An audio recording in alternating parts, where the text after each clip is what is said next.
اتحاد درب غلف لكرة القدم عنده كرة القدم ديال القاعة. نتمنى اننا نشوفوه من الانديه الكبيره في بلادنا اللي يكون عنده جميع الفروع ديال الرياضات وتكون عنده ملعب ديالو ونشوفوا المركز ديالو ان شاء الله. حتى حاجه ما صعيبه على ولاد الدار البيضاء في العموم وعلى ولاد هذه المنطقه بالخصوص. فلذلك كنشكركم بزاف على هذا الترحاب، وكنقول لكم بانه هذه المنطقه ماشي حيت انا مثلا تزاديت في بلاصه اخرى في الدار البيضاء، راه حنا كان ولاد البلاد كلنا ولاد الدار البيضاء، هذه هي المهم. واننا كندافعوا على الدار البيضاء ومسروره ايضا ان تواجدي في هذا المركب ومعنا السيده المديره الجهويه ديال الشباب اللي غنحرق ليها وقيله المفاجاه ديال هذا المركب اللي كيقول ان القاعه السيميتي باقي ما دخلتوش ليها، وان شاء الله كنظن بان الدخول ليها قريب جدا. بقى غير مع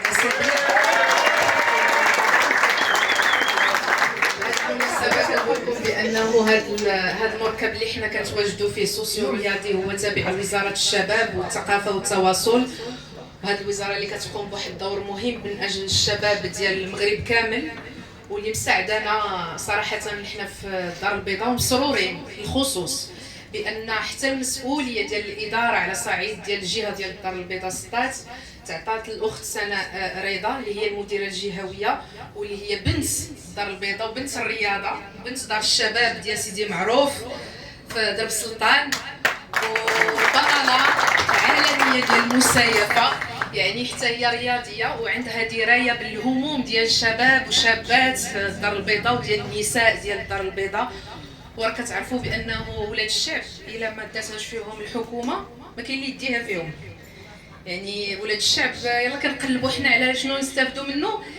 من المرافق اللي مجانيه، لان صعيب عليك باش انك توفر على واحد الامكانيه تمشي لي سال دو سبور الكبارين وتخلص زباب الفلوس وتمشي تشري لي مارك ديال